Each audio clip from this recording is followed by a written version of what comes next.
प्रिय दर्शकों, नमस्कार। एक बार फिर से उपस्थित हूँ आप सबके सामने महत्वपूर्ण ज्योतिषीय कार्यक्रम और उसके साथ कुंडली का अध्ययन। ये कुंडली मेरे पास आई है मैनपुरी उत्तर प्रदेश से। फिलहाल कार्यक्रम की शुरुआत करेंगे और आपसे बात करेंगे किसी भी जातक की कुंडली के लिए। 2-3 पक्ष मैं आपको बता देता हूँ कि अगर नवम भाव के स्वामी का संबंध दसम भाव से हो जाए या लग्न के स्वामी का संबंध नवम भाव के स्वामी से हो जाए या फिर नवम भाव के अधिपति लग्नेश को देखते हो या फिर लग्न के अधिपति पर और नवम भाव के स्वामी पर गुरु की दृष्टि हो। अगर ये कंडीशन कुंडली में लागू हो रही है, चाहे वो किसी भी लग्न की कुंडली क्यों ना हो, इससे और थोड़ा आगे बढ़ के अगर और एक चीज सोच लें कि नवम भाव का स्वामी अर्थात नवम भाव दशम भाव में बैठा हो, नवमेश दशम में बैठे हो, ऐसा जातक निश्चित रूप से उदार होता है। उसकी उदारता की कसमें खाई जाती हैं। उसके जीवन में वो बहुत महान महान कृत्य करने वाला होता है। उसके इतिहास लिखे जाते हैं। और तो और ऐसे लोगों के ऊपर कभी भी कोई कठोरता से उसके सामने कोई पेश नहीं आता है। सभी उसके सामने नतमस्तक हो जाते हैं। अगर एक बड़ी गहरी बात है कि अगर आपके नवम भाव के स्वामी लग्न में बैठ गए और गुरु से दृष्ट हो गए तो समझ लीजिए कि आपके सामने कोई कितना ही दुर्दांत दैत्य क्यों ना आ जाए, खराब से खराब आदमी क्यों ना आ जाए, फिर भी वो आपकी अच्छाई से प्रभावित हुए बिना नहीं रह सकता। आपके बारे में कोई प्रत्यक्षतया कोई शत्रुता आपसे रहेगी ही नहीं। पीठ पीछे भले वो बुराई करता रहे, वो तो जैसे सामान्य बात होती है, लेकिन पीठ पीछे बुराई में भी वो लोग आपके प्रति सम्मान और श्रद्धा का भाव निश्चित रूप से रख लेते हैं। अगर नवम भाव का संबंध लग्न से, मतलब नवमेश लग्न में बैठे हों, लग्नेश नवम में बैठे हों, नवम के स्वामी दशम में बैठे हों या नवम भाव के स्वामी या लग्नेश के ऊपर गुरु की दृष्टि हो, तो ये बात जो बहुत मार्मिक बात हो जाती है, बहुत गंभीर बात हो जाती है कि ऐसा जातक निश्चित रूप से समाज में किसी भी स्थिति को लेकर के द्वंद्व में रखने वाला नहीं होता। उसका चरित्र बल, उसका ज्ञान, उसकी धार्मिकता, उसकी उत्कृष्टता बहुत ऊंचे लेवल पर स्थापित होती है। क्लियर है? अब जैसे यही कुंडली देख लीजिए तो गुरु की दृष्टि भाग्य भाव पे है। ठीक है, गुरु की दृष्टि भाग्य भाव पे है और भाग्य भाव के स्वामी के साथ गुरु बैठे हैं। है ना ये बात अच्छी वाली? उसके बाद क्या कहा कि लग्न के अधिपति जन्म कुंडली में छठे में बैठे हैं तो संघर्ष है जरूर, पर सूर्य के साथ बैठे हैं तो साहस भी तो आ गया, पराक्रम भी तो आ गया, धीरता भी तो आ गई। और गंभीर होना, पराक्रमी होना भी लक्ष्मीवान ही होता है। आपके पास लक्ष्मी होने का अर्थ ये नहीं कि आपके पास खूब धन है। अगर आप मेहनती हैं तो भी आपके पास वो लक्ष्मी का एक स्वरूप है। अगर आप मेहनती नहीं होंगे तो आप निश्चित रूप से धनवान नहीं बन सकते। एक वक्त पे आने के बाद आपका वो धन नष्ट हो जाता है। तो मैं आप लोगों को एक बड़ी गहरी बात बताता हूं कि जिस व्यक्ति को आपने मेहनत करते देखा है वो निश्चित रूप से एक न एक दिन धनवान होगा। और दूसरा, वो पराक्रम जो वो कर रहा है वो भी उसकी एक लक्ष्मी ही है ना? ये स्वरूप है उनका। 8 प्रकार की लक्ष्मी में पराक्रम की देवी होती हैं जो व्यक्ति को पराक्रमी बनाती हैं। ये बात है। तो ये जो सिद्धांत हो गया जो मैंने अभी बताया, अगर आपकी कुंडली में भी लागू होता है तो निस्संदेह आपकी कुंडली बहुत उत्तम पक्ष का निर्धारण करने वाली बन जाती है।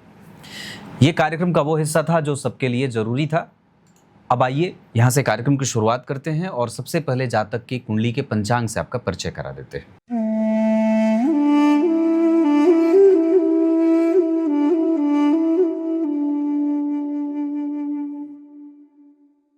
अब यहां से बात शुरू करते हैं। सबसे पहले किसी भी कुंडली के लिए पंचांग जो होता है वो बहुत महत्वपूर्ण होता है।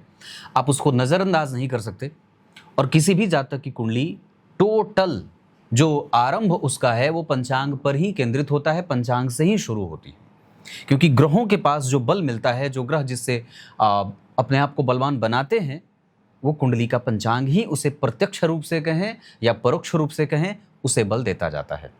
तो सबसे पहले किसी भी जातक की कुंडली का जो जन्म है, जैसे अब ये कुंडली जो है वो माघ माह में जन्मी, क्योंकि सूर्य जो है वो कुंभ राशि में जन्मे हैं, कुंभ राशि में बैठे हैं। इस दौरान की अगर सूर्य कुंभ राशि में होंगे तो वो माघ का महीना होगा, ठंड माघ में।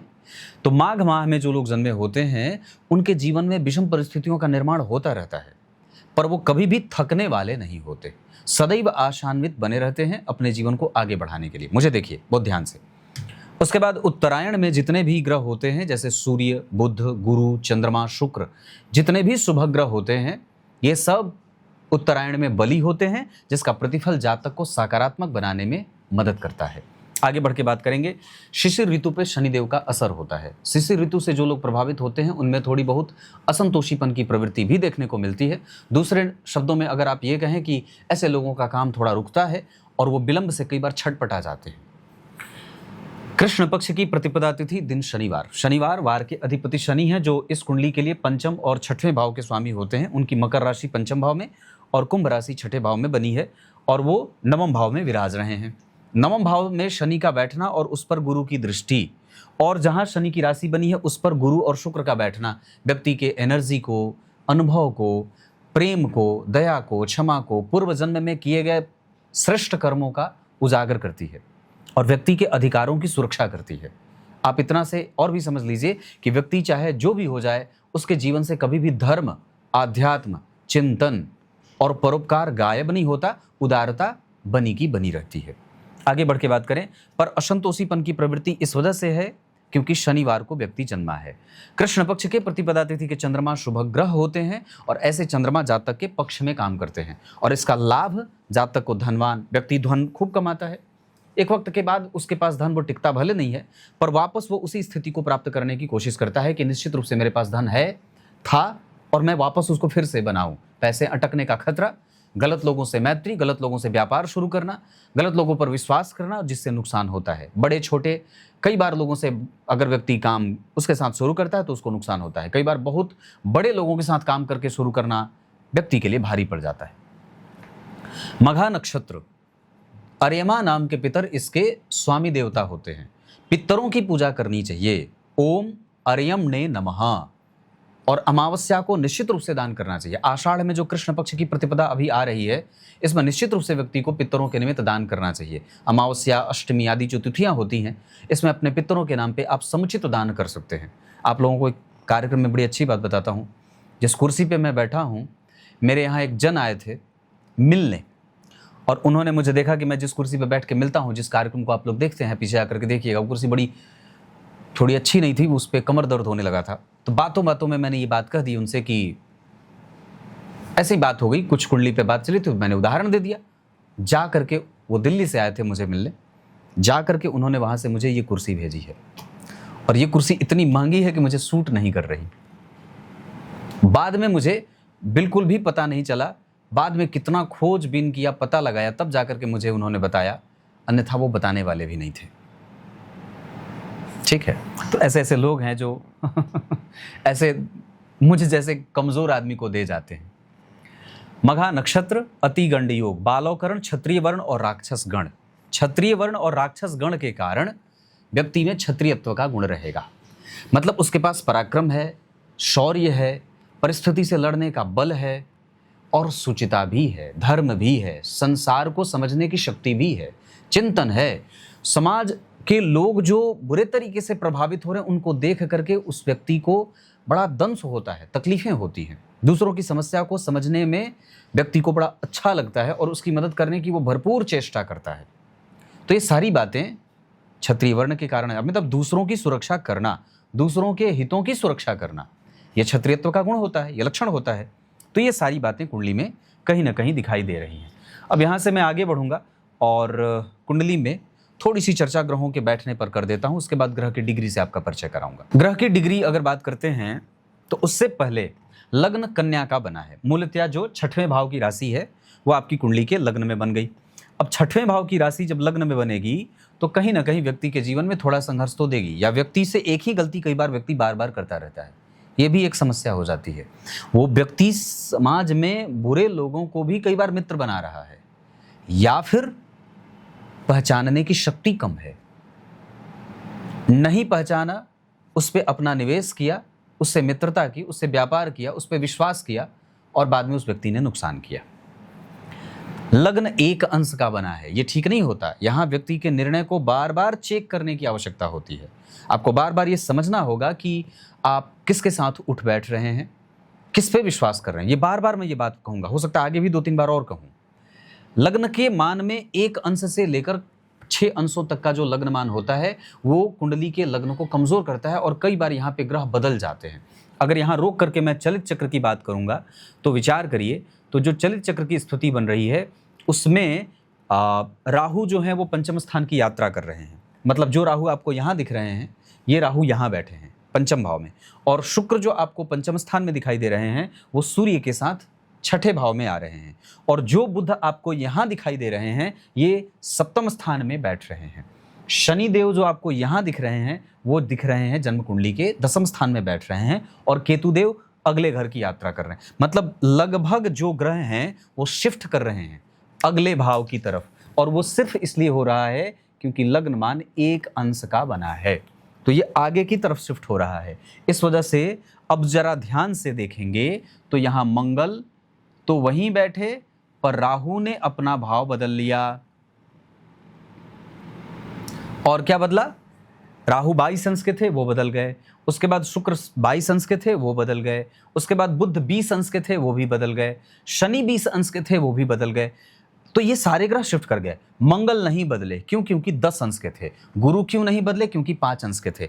तो इस हिसाब से जो समविभाजन का सिद्धांत होता है उस आधार पर ग्रह बदल रहे हैं। तो चलित चक्र में यहाँ पे बुध शिफ्ट कर रहे हैं, शनि यहाँ आ रहे हैं, राहु यहाँ आ रहे हैं, और शुक्र छठे भाव की यात्रा कर रहे हैं। इसका अर्थ होगा कि ग्रह की जो डिग्री है वो ऐसी स्थिति में लेके जा रही है जो ग्रह को बदलाव में लेके जा रही है, और ये ग्रह का बदलना ही जातक की कुंडली में कई बार उसके साहस, बल, पराक्रम, धैर्य, कारोबार में कमजोरी या कारोबार को लेकर संघर्ष, जीवन में संघर्ष, है ना, स्थिरता की प्राप्त होने में व्यक्ति को कई बार बड़ी मेहनत करनी पड़ती है, या उसकी बुद्धिमानी कई बार प्रश्न चिन्ह का संकेत कर देती है। अगर ये ग्रह नहीं बदलते तो बहुत अच्छी बात होती, लेकिन बदल रहे हैं। इसका अर्थ है कि ग्रह अपना स्वभाव कहीं ना कहीं ट्रांजिशन में लेके जा रहा है, वो छोड़ रहा है और कुछ पकड़ रहा है। तो आप अगर एक स्टेटलेस हैं, आपने कोई स्टेट अपना नहीं बनाया तो भी अच्छी बात है, आपने एक स्टेट बनाया ये अच्छी बात हो गई उससे ज़्यादा, लेकिन आपने स्टेट बनाया और फिर वापस छोड़ दिया तो ये गड़बड़ है। स्टेट मेंटेन करना होता है व्यक्ति को भी और ग्रहों को भी। अगर ग्रह बदल नहीं रहे होते तो कुंडली बड़ी सरल हो जाती और जीवन को और भी ज़्यादा सरलता मिल जाती, आसानी मिल जाती। लेकिन चूंकि ग्रह बदल रहे हैं इस वजह से जातक के जीवन में व्यापक बहुत सारे क्षेत्रों का, बहुत सारे कमजोरियों का अनुभव करना पड़ेगा। लेकिन एक बात है, ग्रह की डिग्री बदली, लग्न की डिग्री बदली, एक अंश के हैं तो ग्रह बदल गए, लेकिन ग्रह की जो दृष्टियां होंगी वो यहीं से देखी जाएंगी। मतलब राहु दृष्टि यहीं से बैठकर देखेंगे, यहां शुक्र यहीं बैठकर देखेंगे, क्योंकि चलित चक्र में ग्रह बदलते हैं, उनकी दृष्टियां नहीं बदलती।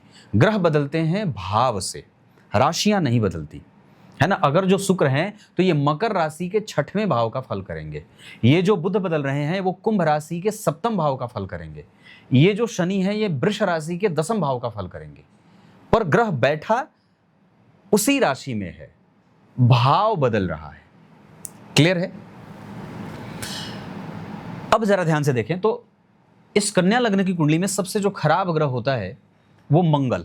मतलब कन्या लग्न की कुंडली के लिए मंगल बिल्कुल ही खराब होते हैं, अच्छे नहीं होते। तो उनको या तो वहीं बैठ जाना चाहिए था जहां के वो स्वामी होते हैं, या तो उनको यहां नहीं बैठना चाहिए था। तो मंगल जो चतुर्थ स्थान में बैठे हैं वो व्यक्ति के मन, बुद्धि, चित्त को, उसकी मानसिक शांति को, उसके गृह क्लेश को कई बार बढ़ाने का काम कर रहे हैं, और उसके दिमाग में ऐसी बातें डाल रहे हैं जो नहीं आनी चाहिए। बेवजह की चिंताएं मंगल देने का काम कर रहे हैं। घर में कलहपूर्ण वातावरण, मानसिक अशांति, अनिद्रा, और छोटे भाई बहनों का कमज़ोर होना, प्रभाव में कमज़ोर होना। जिस विषय या वस्तु को प्राप्त करके व्यक्ति अपने आप को, शुद्धता को प्राप्त कर रहा होता है, शांति को प्राप्त कर रहा होता है, वो अब उसे उससे दूरी बन जाती है चतुर्थ स्थान के मंगल के कारण। अष्टम भाव के स्वामी का चतुर्थ में बैठकर दसम को देखना माता और पिता के बीच भी गहरे मतभेदों का कारण बनता है। तो एक तो गहरे मतभेद का कारण बना माता पिता के बीच, दूसरा गृह क्लेश की एक पुनरावृत्ति बार बार होती है।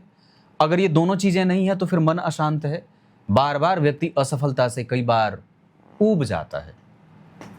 उसके बाद जन्म कुंडली में पंचम भाव में गुरु शुक्र बैठे हैं, यह लगभग ठीक है, मैं इसे कमजोर नहीं कहूंगा। और ये बहुत अच्छी बात है कि नवम भाव के स्वामी के साथ पंचम भाव में गुरु का बैठना ये व्यक्ति के पूर्व जन्म में भी शुद्ध और श्रेष्ठ कर्म करने का इशारा करते हैं।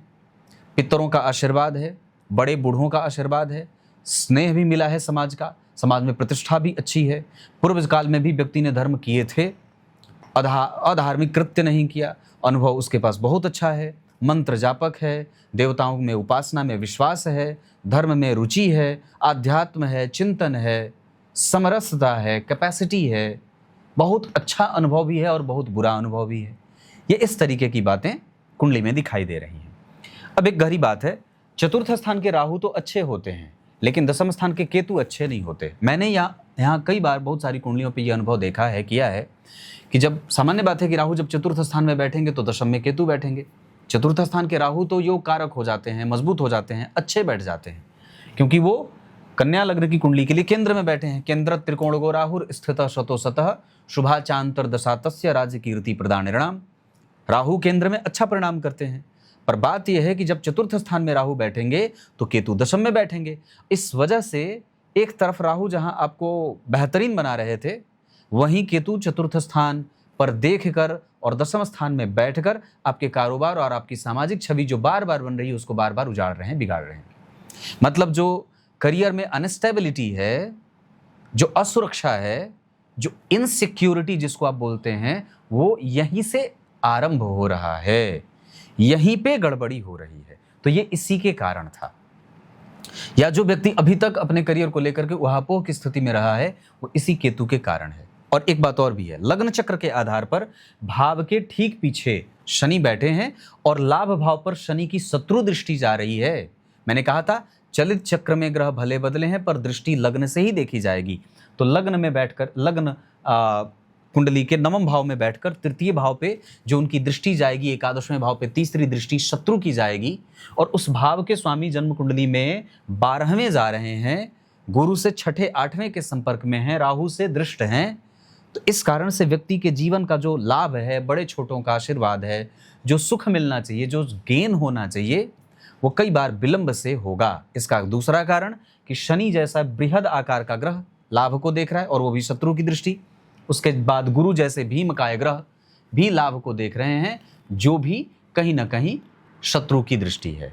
इस वजह से इस कुंडली को एक कमजोरी मिल जाती है, या जो आपको प्राप्त होने में जितनी आसानी और सरलता से जो चीज मिलनी चाहिए वो इस वजह से नहीं मिलती है। ये कुंडली के प्रमुख कारण हैं। मन क्यों अशांत रहा? चौथे भाव के मंगल के कारण। माता पिता का जो भरपूर सहयोग अगर थोड़ा कमजोर मिला, वो माता पिता में मतभेद रहा, मानसिक अशांति हुई, जो मेहनत करने के बाद जो यश और प्रतिष्ठा मिलनी चाहिए उसमें गड़बड़ी इसके कारण हो जाती है। क्लियर है? अब मैं यहां से आगे बात करूं तो इस कुंडली में जो छठे भाव में सूर्य बुध बैठे हैं वो लगभग ठीक है, पर यह बात है कि सूर्य आपको साहसी बना रहे हैं और बुध आपके जीवन में थोड़ी बहुत संशयों को डाल रहे हैं, या एक ही चीज को बार बार करना या बार बार करने की नौबत आ जाए, है ना, बार बार असफल होना। एक काम को 3 बार करें तब जाकर के सफलता मिले। तो ये जो ऊर्जा का नष्ट और क्षरण होना हो रहा है वो इसी के कारण है। विचार करिए, लग्न के ऊपर गुरु की दृष्टि है, अच्छी बात है, पर लग्नेश बुध के ऊपर किसी भी शुभ ग्रह की कोई दृष्टि नहीं है, बल्कि शनि और केतु की दृष्टि है। तो इस वजह से शनि पंचम भाव के स्वामी होकर व्यक्ति को मतलब जो परिणाम मिलना चाहिए उसमें विलंब तो देंगे थोड़ा बहुत, पर हाँ ये बात है कि उसमें स्थिरता, स्वभाव में गंभीरता, सोच समझ करके निर्णय लेना, अच्छे लोगों से मैत्री करना, समाज के प्रत्येक वर्ग के बारे में अच्छा विचार रखना, न्यायप्रिय होना और साहसी होना, ये सब लग्नेश के ऊपर उनकी दृष्टि के कारण मिल जाएगा। पर गड़बड़ी फिर से शुरू होगी, क्योंकि वही सूर्य जो 12वें भाव के स्वामी हैं छठे भाव में बैठकर विपरीत राजयोग की स्थिति बना रहे हैं। शनि से दृष्ट होने के कारण कई बार व्यक्ति के व्यय को या व्ययातिरेक को बढ़ाने, देते हैं, व्यय की अधिकता दे देते हैं, या धन कमाने के लिए लक्ष्मी कमाने के लिए व्यक्ति को उसके साथ अनुभव भी कमाना पड़ता है। जल्दी सफलता नहीं मिलती, विलंब होता है। ऐसे जब आप कुंडली को समझेंगे तब आपको आपकी कुंडली की कमजोरी और वास्तविक एनर्जी का पता चलेगा। अब मैं डिग्री पे लेके आता हूं। विचार करिए, मैंने पहले ही कहा है लग्न एक अंश का बना है तो अनियमितता होगी। जीवन में निर्णय, मजबूती, स्वास्थ्य, व्यवहार, लोगों का आपके प्रति रवैया, जो दृष्टिकोण है वो थोड़ा बहुत प्रभावित और कमजोर होगा। उसके बाद इस कुंडली के लिए 12वें भाव के स्वामी होते हैं सूर्य, जो जन्म कुंडली में बैठे हैं 5 अंश पे। अब जरा विचार करिए, तो लग्न के अधिपति बुध हुए, वो जन्म कुंडली के छठे में आ गए, लग्न एक अंश का बन गया, 12वें भाव के स्वामी सूर्य छठे में आ गए, तो विषम परिस्थिति का निर्माण यहां होगा। पिता के कारण, धन कमाने के लिए, आत्मविश्वास की वृद्धि के लिए, लक्ष्मी संपन्नता के लिए, स्वाभिमान के मामले में कई बार वो काम भी करना पड़े जो व्यक्ति नहीं करना चाहता है। और सूर्य 12वें भाव के स्वामी होकर 12वें भाव को देख भी नहीं रहे हैं, क्योंकि उनके पास डिग्री का बल बिल्कुल ही कमजोर है। इस अवस्था में होगा ये कि व्यक्ति को बड़ी मेहनत करनी पड़ती है। अपनी जिम्मेदारियों को निभाने में व्यक्ति को कई बार बड़ा जलना पड़ता है। उसके बाद चंद्रमा जन्म कुंडली में बैठे हैं 7 अंश पे, तो वो उनकी एक शीतल दृष्टि जन्म कुंडली में सूर्य पे डालेंगे। लेकिन अब यहाँ पे एक बड़ी नुकसान वाली बात क्या होगी कि सूर्य से जब कभी भी चंद्रमा आमने सामने होते हैं तो ये ना व्यक्ति को उसकी एनर्जी और उसकी युक्ति के संगत परिणाम नहीं मिलते। आप जितनी एनर्जी डाल रहे हैं और जितना आपको आउटपुट मिलना चाहिए तो वो प्रैक्टिकली नहीं मिल पाता है।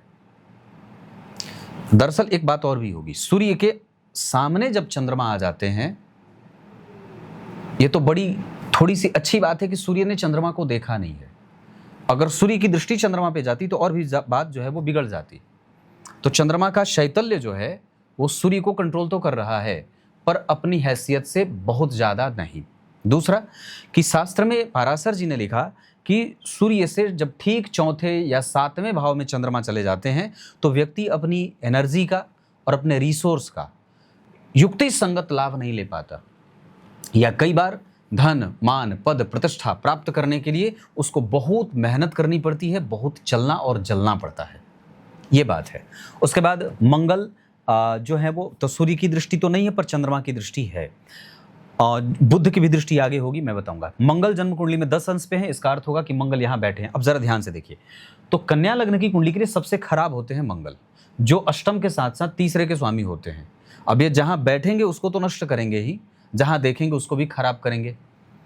मंगल के पास दृष्टि नहीं होती तो चलता, अच्छी बात होती कि उनके पास दृष्टि नहीं होती, पर गड़बड़ी क्या है कि मंगल देख रहे हैं। एक तो बैठे हैं चतुर्थ भाव में, तो अष्टमे से चतुर्थ को बैठेगा तो नुकसान पहुंचाएगा। उसके बाद चतुर्थ से बैठ करके वो व्यापार भाव को देख रहा है, ये गड़बड़ी हो गई। उसके बाद मंगल 10वें भाव को देख लिए तो यहाँ पे सामाजिक रश मिल जाएगा आपको। उसके बाद उनकी 8वीं दृष्टि लाभ पे जा रही है, तो व्यक्ति के जीवन में 12वें भाव, 11वें भाव पे शनि और मंगल सबके प्रभाव आ गए, और वो भी मंगल की नीच दृष्टि और शनि की शत्रु दृष्टि। अब व्यक्ति के पास जो जीवन में प्राप्त करना होगा वो बड़े संघर्षों के साथ, विषम परिस्थितियों के निर्माण के साथ प्राप्त करना होगा। ऐसे ही बात दिखाई दे रही है, मतलब आप जो प्राप्त कर रहे हैं वो बड़ी सरलता से नहीं होगी। ये कुंडली के ग्रह आपको इस तरीके से प्रमोट और डिमोरलाइज कर रहे हैं, ये गड़बड़ी है। क्योंकि ग्रह के पास दृष्टि कब होनी चाहिए और कब ग्रह के पास दृष्टि नहीं होनी चाहिए, ये भी बहुत आवश्यक होता है कुंडली में समझने वाली बात। तो मंगल के पास नहीं होती तो ही अच्छा होता, क्योंकि शास्त्र में तो यही बात आई, अष्टमेश जहां बैठेंगे, अष्टमेश जहां देखेंगे नुकसान करेंगे। तो बैठे थे वो भी नुकसान कर दिए, देख लिए और भी नुकसान कर दिए। इससे अच्छा होता कि उनकी डिग्री 5 अंश से 6 अंश से नीचे होती। अब यहाँ पे सूर्य की दृष्टि होनी चाहिए थी, क्योंकि भाव को वो देख रहे थे पर वो देख नहीं रहे हैं, तो यहाँ पे सूर्य की दृष्टि नहीं हुई तो जातक के पक्ष में काम नहीं बना। लेकिन मंगल की दृष्टि है, ये जातक के विपक्ष में चला गया। उसके बाद बुध जो है जन्म कुंडली में 20 अंश पे हैं, बहुत अच्छी बात है, भगवान ने बड़ी दया की, कृपा है उनकी कि बुध के पास दृष्टि है और वो लग्नेश होकर के, बलवान होकर के कम से कम बैठे हैं। छठे भाव में वो साहसी, निर्भीक, निडर और परिस्थिति को समझने वाला, कंप्यूटर, जो बहुत सारी भाषाएं होती हैं। उसके बाद नौकरी, व्यापार, पत्नी का, दाम्पत्य का पक्ष मजबूत होना, सुरक्षित होना और शत्रुओं से अपनी सुरक्षा करना, घर में घुसकर विषम परिस्थितियों का निर्माण अगर हो जाए तो उसको किस तरीके से अपने आप को उससे बाहर निकालना है, ये सारी बातें बुध देंगे। और वो दृष्टि से भी जातक की सुरक्षा करेंगे, उसकी जिम्मेदारियों से निपटने में उसकी मदद करेंगे। मतलब बुध की दशा में कई सारे ऐसे काम हो जाएंगे जो जातक करना चाहता है और वो हो जाएगा। उसके बाद गुरु जन्म कुंडली में 5 अंश के बैठे हैं। अब बड़ा बताओ, अब ये कितनी गड़बड़ बात है। ये तो सप्तमेश थे, चतुर्थ भाव के स्वामी थे, केंद्र के स्वामी थे, त्रिकोण में बैठे थे, बहुत अच्छी बात है। पर होना चाहिए था कि उनके पास डिग्री का बल हो जो उनको दृष्टि दे, लेकिन यहाँ पे दृष्टि नहीं मिल रही है। इसका अर्थ होगा कि गुरु पंचम भाव में बैठे, पंचम का ही फल करेंगे।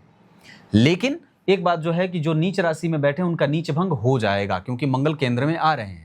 लेकिन विचार करिए कि मंगल जरूर नीच भंग कर रहे हैं, पर मंगल स्वतः पहले ही घर को बिगाड़ रहे हैं। इस वजह से अगर मंगल यहाँ न बैठ करके कम से कम कहीं और बैठ जाते, दशम में बैठ जाते तो फिर भी थोड़े, हालांकि बैठते तो कहीं पे भी खराब होता, अष्टम स्थान में ही बैठ जाते तो अच्छा होता। पर ठीक है कि कम से कम ग्रह केंद्र में बैठा है और एक तो जिम्मेदारी वो निभा रहा है कि वो आपसे गुरु का नीच भंग कर रहा है। नवमांश चक्र में गुरु जो बैठ रहे हैं वो कुंभ राशि में बैठ रहे हैं, ये भी गड़बड़ ही हो रहा है। तो यहाँ पे शनि केंद्र में आ जा रहे हैं, वहाँ पे शनि मंगल का प्रभाव है, तो दाम्पत्य में भी या व्यापार में भी थोड़ी बहुत जो कठोरता है वो जातक के जीवन में देखने को मिलती है।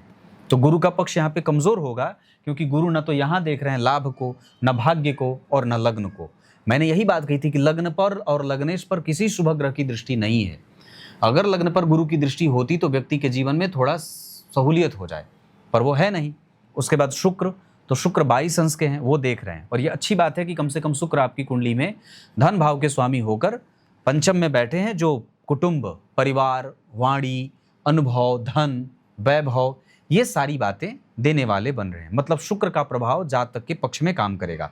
पर अब यहाँ पे एक निगेटिव बात होगी जो जातक को थोड़ा नुकसान करेगा। भाव के ठीक पीछे, मतलब पंचम भाव के ठीक पीछे मंगल और राहु बैठ गए हैं।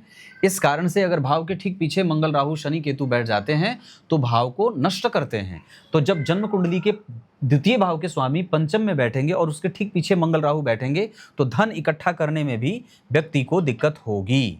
ये बात परेशान करने वाली हो जाएगी।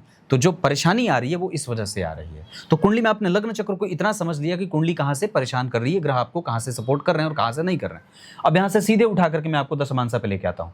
तो लग्न कुंडली के भाग्य भाव के स्वामी यहाँ के लग्नेश बनते हैं। मतलब जो भाग्य भाव में राशि बनी है वो यहाँ के लग्नेश बन रहे हैं। लग्न के स्वामी होकर शुक्रदेव 12 में चले गए। अब जो कुंडली की प्रगति है वो देर से स्टार्ट लेगी, एनर्जी जो मिल रही है वो देर से है।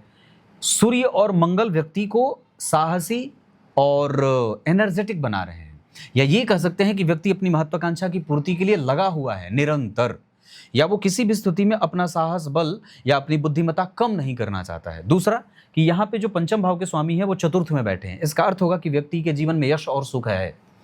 पंचम भाव के स्वामी यहाँ पे केंद्र में बैठे हैं। पंचम भाव के स्वामी यहाँ पे जो शनि है वो त्रिकोण में बैठे हैं। इसका अर्थ है कि व्यक्ति की बुद्धिमत्ता, यश, मान, पद, प्रतिष्ठा, संतान, दाम्पत्य, प्रेम और रिकॉग्निशन वो है। थोड़े विलंब से ही सही, पर व्यक्ति को वो मिलेगा। कई बार, अब जरा ध्यान से देखें तो जन्म कुंडली में सप्तम स्थान के बाद कोई ग्रह नहीं बैठा है।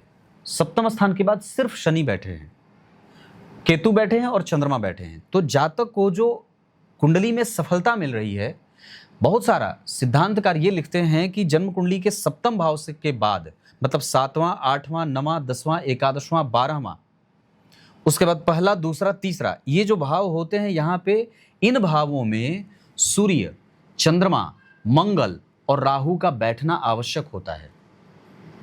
अब जरा ध्यान से देखें तो सप्तम भाव के बाद एक भी ग्रह नहीं बैठा।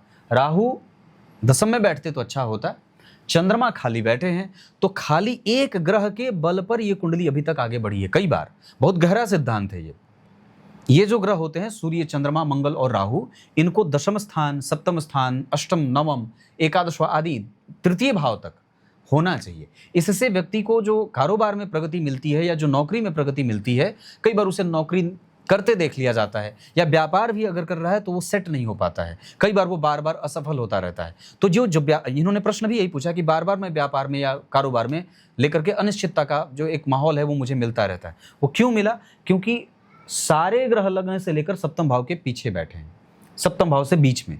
मंगल, राहु यहाँ खराब हो गए, गुरु नीच के हो गए और यहाँ पे सूर्य, बुध हो गए। तो जो जिसको जहाँ बैठना चाहिए था वो वहाँ बैठा नहीं है, इस कारण से संघर्ष है। दशमांशा चक्र में भी लग्न के स्वामी 12वें चले गए, यहाँ पे राहु के साथ शनि आ गए। तो व्यक्ति के पराक्रम में कई बार, और शत्रुता है क्योंकि शत्रु की राशि में बैठे हैं, तो गड़बड़ यहाँ भी है। गुरु तुला राशि के बैठे हैं तो व्यक्ति को व्यापार करवाएंगे। व्यक्ति जब तक स्वतंत्र कारोबार नहीं करेगा अपना, तब तक वो सफल नहीं होगा। आरंभ में भले नौकरी करते हो, पर बाद में चल करके व्यक्ति को व्यापार करना होता है। दसम भाव के स्वामी के ऊपर शनि की दृष्टि है, जो कई बार व्यक्ति को आरंभ में नौकरी करने का मनसा प्रकट करवाती है, लेकिन बाद में चल करके उसे व्यापार करना पड़ता है, क्योंकि व्यापार के लिए गुरु तुला राशि में, चंद्रमा तुला राशि में, बुध सिंह राशि में बैठे हैं, जहां के स्वामी का संबंध व्यापार का बन रहा है। अब बात आती है कि कौन सा व्यापार, तो कुछ भी व्यापार करें, इंटरनेट से हो जाए, टेलीकॉम से हो जाए, ट्रांसपोर्ट से हो जाए, टूरिज्म से हो जाए, उसके बाद खाने पीने से हो जाए, होटल का काम हो जाए, सजावटी सामान हो जाए, पूजा पाठ की सामग्री, बैंकिंग, फाइनेंस, शेयर बाजार, इतने सारे काम बनते हैं। क्लियर है। अब मैं यहाँ से डिग्री पे बात कर रहा था, तो शुक्र की डिग्री है, गुरु की डिग्री नहीं है, मतलब दृष्टि का बल उन्हें नहीं मिलेगा। पर शुक्र लाभ भाव को देखेंगे तो पंचमेश होकर के, नवमेश होकर के ग्रह अगर लाभ को देखेगा तो कम से कम लाभ देगा, और व्यक्ति के पास धन आगमन के सोर्स जनरेट करेगा। अपनी दशा काल में शुक्र कई बार धन देंगे, जो 2030 में आएंगे। बुध जो है वो जन्म कुंडली में चंद्रमा को देख रहे हैं, तो बुध की दशा जो अगले साल 2027 के जनवरी से शुरू होगी, उसमें भी व्यक्ति के आगमन के, धन आगमन के नए सोर्स बनेंगे, है ना। पोस्ट ऑफिस का काम, पोस्ट ऑफिस, कुरियर सर्विस, ये सारा काम, पैकर मूवर का काम भी आपकी कुंडली में बनता है। लाजवर धारण करना चाहिए, गणेश जी की पूजा करनी चाहिए, सूर्य को अर्घ देना चाहिए, गणेश संकटनाशक स्तोत्र का पाठ करना चाहिए, गणपति अथर्वशीर्ष का पाठ करना चाहिए, काल भैरव स्तोत्र पढ़ना चाहिए, गणेश जी को शमी पत्र और दुर्वा अर्पित करना चाहिए, गाय को काला उड़द खिलाना चाहिए। ये सारी चीज़ें आपको करनी होंगी। राहु जन्म कुंडली में 22 अंश पे बैठे हैं, मैं उन्हें समझता हूँ कि ठीक है वो। शनि भी 20 अंश पे बैठे हैं, तो उनकी भी दृष्टि है, मतलब शनि का प्रभाव लाभ भाव पे सुरक्षा कम कर रहा था।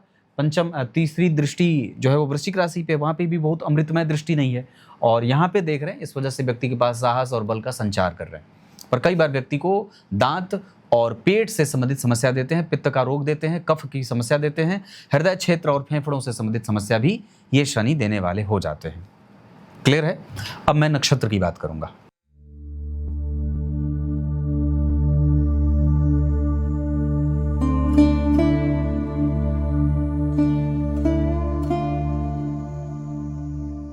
अब नक्षत्र की बात करते हैं, तो सबसे पहले लग्न उत्तरा फाल्गुनी का बना है, दूसरे चरण का।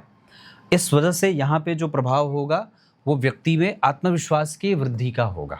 दूसरा कि चंद्रमा जो बैठे हैं वो मघा नक्षत्र के बैठे हैं, इस कारण से यहाँ पे व्यक्ति में अनुभव ज़्यादा है बहुत सारे विषयों का, क्षेत्र का, और तो और व्यय को संतुलित करने का काम करेंगे, और व्यक्ति में धर्म की प्रवृत्ति बना के रखेंगे। सूर्य जन्म कुंडली में बैठे हैं धनिष्ठा नक्षत्र में, जो साहस, बल, धैर्य, इन सब की वृद्धि करेंगे और परिस्थिति को समझने वाला बनाएंगे, पर धन कमाने में जरूर उनको संघर्ष मिल रहा है। मंगल देव मूल नक्षत्र के बैठे हैं, जो व्यक्ति को खाली कई बार तो मतलब एकदम चिड़चिड़ा जाए, मन बिगड़ने वाली बात इतनी बिगड़ने लगे कि कई बार मन करे सब कुछ छोड़ करके वैरागी बन जाऊं, तो ऐसा हो जाता है। तो इस वजह से कुल देवता की पूजा, वास्तु देवता की पूजा स्वतंत्र रूप से करनी चाहिए। त्रिपिंडी श्राद्ध वगैरह भी अगर हो जाए तो करवा देना चाहिए, पितृपक्ष जो आएगा अभी। उसके बाद बुद्धदेव जो हैं वो जन्म कुंडली में पूर्वा भाद्रपद में बैठे हैं, जो व्यक्ति के अंदर कृतज्ञता दे रहे हैं, जो धर्म है, जो सदाचार है, जो परोपकार है, और परिस्थिति को समझने की जो शक्ति है, वो बुद्ध के कारण है। देवगुरु उत्तराषाढ़ा में बैठे हैं, और मैं समझता हूँ कि उन्होंने आपको चरित्रवान बनाया है, नैतिकीय तत्वों से आपको मजबूत और जिम्मेदार बनाया है, और जो परस्पर आपने अभी तक जीवन में संघर्ष किया और जो प्राप्त किया, उसमें गुरु का विशेष योगदान रहा, और उनकी दृष्टि अगर होती तो और भी ज़्यादा अच्छा फल मिल जाता कुंडली को। शुक्रदेव जन्म कुंडली में श्रवण नक्षत्र में बैठे हैं, इसका अर्थ होगा कि ये ग्रह आपकी कुंडली में आपको इमोशनली कनेक्ट करता है लोगों से। जो प्रेम, जो दया है, जो क्षमा है, जो विलक्षणता है, जो अनुभव है, जो अच्छा शानदार जीवन का अनुभव रहा, वो इसी शुक्र के कारण रहा। शनिदेव जन्म कुंडली में रोहिणी नक्षत्र में बैठ करके आपको दूसरों पर गलत तरीके से विश्वास किया और आपने अपना नुकसान किया। तो जो मिसगाइड हुए आप, जो गलत जगह पे पैसा लगाया, जो व्यापार में नुकसान हुआ, वो इस शनि के कारण हुआ। हालांकि इमोशनली जो कुंडली कनेक्ट हुई लोगों से, जिसका भले ही व्यापक जीवन में लाभ नहीं मिला, वो शनि के कारण मिला। राहुदेव पूर्वाषाढ़ा में बैठे हैं और वो लगभग ठीक बैठ रहे हैं, मैं उन्हें खराब नहीं कहूँगा, वो ठीक है, उनमें कोई ऐसी बात बिगड़ने वाली नहीं है, तो ये अच्छी बात है। नौमांस चक्र में लग्न कुंडली के पंचम भाव के स्वामी नौमांस के अधिपति बन रहे हैं, लग्नेश होकर के लग्न को देख रहे हैं, लेकिन संघर्ष के साथ। शनि के साथ मंगल और शुक्र बैठे हैं तो शुक्र का प्रभाव थोड़ा कमजोर होगा। मतलब शुक्र जो दशम भाव के स्वामी हैं, विवाह के बाद भी जो करियर में उस तरीके की ऊंचाई प्राप्त करनी चाहिए थी वो नहीं हुई, क्योंकि शनि और मंगल उनको संघर्ष या घर्षण दे रहे थे। यहाँ पे बुध केतु के साथ बैठे थे तो माता पिता के प्रति सेवा या एक जो अच्छा वाला भाव होता है वो तो मिला, पर फिर भी वहाँ पे उसका आशीर्वाद नहीं मिला। गुरु यहाँ बैठे थे 12वें भाव के स्वामी होकर के, इस कारण से कई बार व्यक्ति जो धन जोड़ना चाहता है वो कहीं ना कहीं काम में ही लगता गया और आउटपुट उसका दिखा नहीं, या फिर जो बैलेंस क्रिएट होना चाहिए था, जो धन इकट्ठा होना चाहिए था, वो खाली आभास ही रहा, पर जो भी काम करने चले उसमें धन की कमी प्रायः महसूस होती रही। हाँ, पर ये बात है कि राहु दशम स्थान में जो बैठ रहे हैं वो व्यक्ति के शुभ परिणामों के दाता बन रहे हैं। तो जो राहु यहाँ चतुर्थ में बैठे थे तो उसकी क्षतिपूर्ति दशम स्थान के राहु यहाँ कर दे रहे हैं। तो ये आपकी कुंडली के विभिन्न ग्रह की बात हो गई, शनि के बाद राहु की बात हो गई। अब मैं आपको एक बात बताता हूँ, कुंडली में गड़बड़ी दशमांशा चक्र में शनि राहु के कारण है और यहाँ पे चतुर्थ भाव में बुध के कारण है। काफ़ी सारी परेशानी यहाँ पे लग्नेश का 12वें भाव में जाने से भी बढ़ रहा है, ये भी एक बात हो रही है। अष्टक वर्ग के आधार पर व्यक्तित्व ठीक है, आचरण ठीक है, आयु ठीक है, रिसर्च भी लगभग ठीक है, पर कंसंट्रेशन भी थोड़ा बहुत मन को परेशान करता है। वाणी बिल्कुल ठीक है, वो बिल्कुल शुद्ध है, उसका व्यवहार बिल्कुल ही निष्पक्ष और बहुत बेहतरीन है। इस कुंडली में पराक्रम बहुत अच्छा है, व्यक्ति पराक्रम करता है और उसके प्रति उसका सकारात्मक रवैया भी रहता है। इकट्ठा भी होगा, लेकिन अभी 2030 के बाद, 2030 के आरंभ के बाद। उसके बाद बात करते हैं तो इस कुंडली का यश बड़ा कमजोर है। प्रेम है, पर आप जो कर रहे हैं लोगों को उसका जो क्रेडिट मिलना चाहिए वो थोड़ा कम है। ये बात ऐसा नहीं कि व्यक्ति ने अपने हिसाब से कम दिया है, व्यक्ति ने पूरा दिया है पर वहां से मिला नहीं है, रिटर्न नहीं मिला है। नौकरी और व्यापार में से कुछ हद तक नौकरी, पर दूसरे नंबर पे और बेहतरीन दशमांशा चक्र के आधार पर जो बात दिख रही है उसके आधार पर सूर्य और मंगल और राहु तीसरे भाव में, इस आधार पर व्यक्ति को स्वतंत्र व्यापार करना चाहिए, उसकी मैं गारंटी दे सकता हूं। उसके बाद कंसंट्रेशन थोड़ा ठीक है, वो बहुत ज़्यादा घबराया हुआ है, कई बार नींद कमज़ोर है, कलह का वातावरण है, कुल देवता की पूजा, वास्तु शांति, ये सब करवा लेना चाहिए। धर्म की समझ हो, प्रैक्टिकल विचार हैं, पर ठीक है, धर्म से कभी भी विमुख ना हो और उस पर कभी भी संदेह ना करें कि मेरा काम ये नहीं बना तो मैं ये छोड़ दूंगा, पहले मंदिर जाता था अब नहीं करता, काम नहीं बना तो ईश्वर से विश्वास उठ गया अब ये काम नहीं करता हूँ। ऐसा नहीं होना चाहिए, क्योंकि सामान्यतया आप लोगों को एक बड़ी अच्छी बात बताता हूँ, युधिष्ठिर को जब नर्क एक दिन के लिए मिला था तो नर्क के दरवाजे पर वो खड़े थे, यमदूत उनको नर्क के दरवाजे पर ले गए। जितने भी नरक के वासी थे, युधिष्ठिर महान थे, सत्य साक्षात वो यमराज ही कहे गए, धर्मराज कहे गए। उनका यश इतना था, उनका पुण्य इतना था कि जितनी देर तक वो नरक के दरवाजे पर रहे, नरक में नहीं गए, दरवाजे पर खड़े थे, जितनी देर वो नरक के दरवाजे पर खड़े थे, नरक वासियों को उनके पुण्य का बल प्राप्त हुआ और वो प्रसन्न होते रहे, खुश होते रहे। पता है युधिष्ठिर ने क्या कहा? महात्मा युधिष्ठिर कहते हैं कि यमदूतों से कि मुझे यहीं रहने दीजिए, अगर मुझे नरक का द्वार देखना पड़ रहा है मैं बिल्कुल संतुष्ट हूं, पर मेरे कारण कम से कम नरक वासियों को कुछ सुखद अनुभूति तो हो रही है, वो प्रसन्न चित्त तो हैं। ये बात है। और वैसे ही विकर्ण थे जो मतलब दुर्योधन के पक्ष में थे, दुर्योधन के भाई थे, उन्होंने भी यही बात कही थी। विकर्ण ने भी यही कहा था कि चीरहरण के समय पे किसी ने कुछ नहीं कहा पर विकर्ण ने जाकर के कहा था इतिहास इसका जवाब आपसे मांगेगा, और उन्होंने भरपूर विरोध किया था दुर्योधन का। तो यहाँ पे ऐसी ही कुछ बात बन रही है कि हम किसी भी अवस्था में हो धर्म का पाला न त्यागें न छोड़ें, उसे हमेशा बना कर रखें, क्योंकि हमारी ही गलती का परिणाम हमें दुख और सुख के रूप में मिलता है। इसमें ईश्वर आपका कुछ नहीं करते हैं। उसके बाद ये कुंडली सामाजिक प्रतिष्ठा को प्राप्त करेगी, इसमें कोई दो राय नहीं है कि थोड़े बहुत संघर्षों के साथ ही सही, पर कुंडली का उत्तरार्ध थोड़ा ठीक होगा, क्योंकि बहुत सारे ग्रह पूर्वार्ध में ही बैठ गए हैं, लग्न से लेकर सप्तम भाव तक ही बहुत सारे ग्रह तो इधर बैठे ही नहीं, खाली 1-2 ग्रह बैठे हैं। चंद्रमा 25% ही बल मिल रहा है, पर फिर भी कुंडली को काफ़ी हद तक बल शुक्र की दशा में मिल जाएगा। प्राप्त करेंगे, कुंडली ऋण में जाएगी, नुकसान करेगा। इस वजह से दो लोगों के बीच में सेतु बनने का काम न करें, दलाली वगैरह का काम ना करें, शुद्ध इनकम कमाने पे विश्वास रखें और आपका काम आपको अनुभव ज़्यादा, पैसा थोड़ा कम देगा। कुंडली को मैंने बहुत अच्छे तरीके से समझाने की कोशिश करी है। मघा नक्षत्र में दान करना चाहिए, सूर्य को अर्घ देना चाहिए। रोहिणी नक्षत्र, श्रवण नक्षत्र, उत्तराषाढ़ा, उत्तरा भाद्रपद, उसके बाद भरणी, उसके बाद पुनर्वसु, ये सारे नक्षत्र किसी भी कार्य को करने के लिए बहुत उत्तम और अच्छे रहेंगे। भवन जिसमें आप निवास कर सकते हैं वो मीन, मेष, वृष, मिथुन, कर्क, सिंह। उत्तर दिशा का मकान बहुत अच्छा रहेगा। धन कमाने के लिए आपकी कुंडली दक्षिण और पूर्व की दिशा की तरफ जा सकती है। पत्नी के नाम पे भी ये कुंडली व्यापार कर सकती है, थोड़े बहुत संघर्षों के साथ ही सही, पर अभी आपको चतुर्थी का व्रत जरूर करना चाहिए, इससे आपको बहुत फायदा होगा। व्यापार चलेगा, पर इंपोर्ट एक्सपोर्ट का काम भी आपकी कुंडली में काफी हद तक बनेगा। जमीन वगैरह का काम भी आप कर सकते हैं, केमिकल वगैरह का काम भी आपकी कुंडली में बना हुआ है, चमड़े का काम भी काफी हद तक आप कर सकते हैं। ये सारी बातें। स्वास्थ्य का ध्यान हमें किस दशा काल में रखना होगा, मैं उसकी बात बता दूं। मंगल की दशा में, राहु और केतु की दशा में हमें स्वास्थ्य का विशेष ध्यान रखना होगा। शुक्र, शनि, सूर्य और चंद्रमा और बुध की दशा में स्वास्थ्य ठीक रहेगा। राहु और केतु की दशा और उसमें मंगल का अंतर कई बार चोट चपेट, दुर्घटना आदि के नुकसान के योग बना रहे हैं। भवन भूमि से संबंधित निर्णय देंगे गुरु, शनि और बुध सकारात्मक, शुक्र और ये सब ग्रह अच्छे रहेंगे। चंद्रमा, सूर्य और मंगल कई बार भवन भूमि वाहन से संबंधित क्षेत्रों में गलत निर्णय या नुकसान दे सकते हैं। भाग्य का बल बढ़ेगा शुक्र की दशा में, मंगल, सूर्य, बुध और गुरु की दशा में भाग्य का बल बढ़ेगा, पर चंद्रमा और शनि की दशा में कई बार भाग्य संघर्ष करता हुआ भी दिखेगा।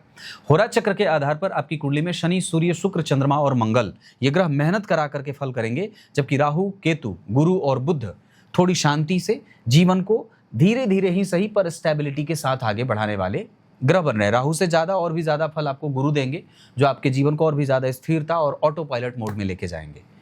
दिन आपकी कुंडली के लिए बुधवार और शनिवार का बहुत अच्छा रहेगा। रंग गेरुआ, पीला, लाल और नारंगी ये रंग बहुत अच्छा रहेगा। संतान का सुख आपकी कुंडली में निश्चित रूप से बहुत अच्छा है। थोड़े बहुत संघर्षों के साथ वो आपसे हो सकता है कि दूर रहें, पर फिर भी आपको उनका प्रेम मिलता रहेगा। इतनी बात है। तब तक के लिए बहुत बहुत नमस्कार।